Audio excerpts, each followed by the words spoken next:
Meet the Gibbs Team SA17. We're final year MBA students at the University of Pretoria's Gordon Institute of Business Science. Today, we'll be discussing how Millennium Auto AG should approach restructuring their operations in emerging markets in order to attain global growth. Millennium Auto AG is facing the problem of a declining market share and margin. It has plans to restructure its operations in emerging markets while at the same time aiming to become an innovation and technology leader.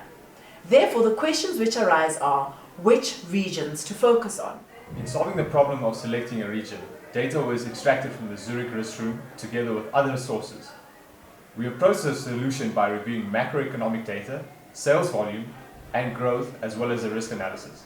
Based on the brief, as well as the regions that the company has a presence in, we as a group decided that the following macroeconomic variables should inform the decision that will support the strategic intent of Millennium Auto. We looked at GDP year-on-year growth, GDP per capita growth, urban population, as well as the percentage of total population and the urbanization rate. The rationale supporting the selection of the macroeconomic variables are as follows. Automobiles play an integral role of everyday life. Low-cost automobiles have become a key fighting ground to gain access and a foothold in emerging markets. Given the GDP per capita in some of the regions, the decisions had to be made based on two criteria. Are the countries within the specific regions growing, and is the GDP per capita growing? We supplemented this with sales numbers in those countries to determine the most likely candidate to concentrate our strategic efforts on. With data collected from the International Organization of Motor Vehicle Manufacturers, we obtained the 2016 passenger vehicle sales volumes per country. Using the information provided in the brief, we were able to calculate how many vehicles Millennium Auto AG sold in each of the regions. These sales have been projected forward by 3 years based on average economic growth rates. We were then able to calculate the annual 3-year growth rate per region, as well as the additional number of vehicles that would be sold in each region. Once again, Asia is clearly the most favorable region. Using the Zurich risk room data, we then conducted a regional risk analysis by identifying the risk levels per individual country and then calculating an unweighted average for the region. We found that Asia is the most attractive region. Additional filters were then applied using data from the risk room. We focused specifically on production risks as they relate to technology and innovation, as well as trading risks as they relate to sales. In both instances, Asia is the most attractive region, and based on the 4 criteria, we have therefore selected Asia as the region wherein Millennium Auto AG will focus. Moving forward, we subsequently identified the highest risks present within a country and across the 4 regions as seen in the heat map.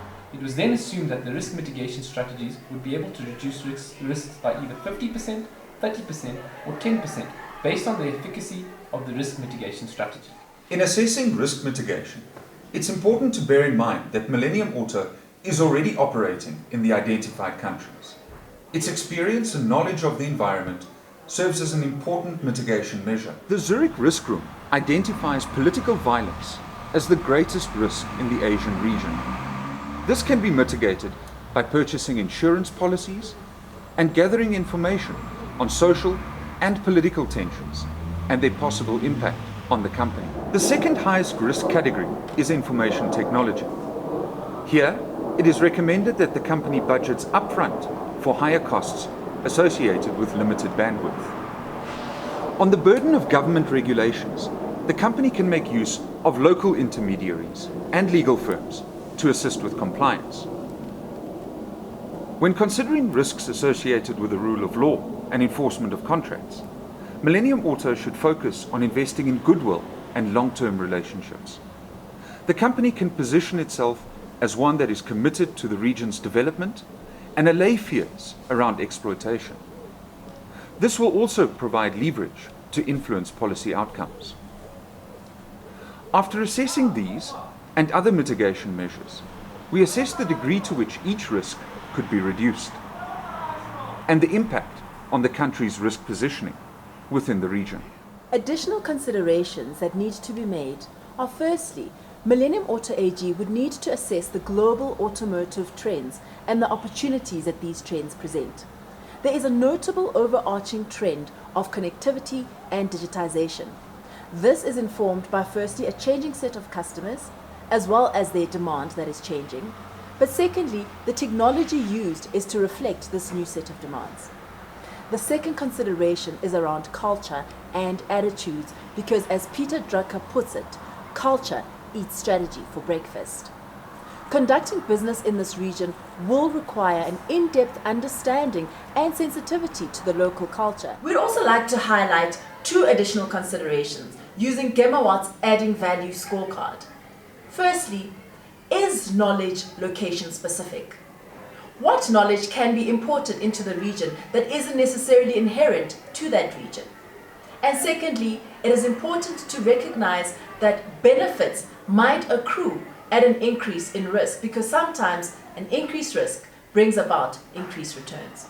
We believe that our proposals surrounding the choice of the Asian region, the risk mitigation strategies presented, and the recommendations on additional considerations to be made will allow Millennium Auto AG to achieve its objectives of increasing profitability and becoming a leader in technology and innovation. Thank you.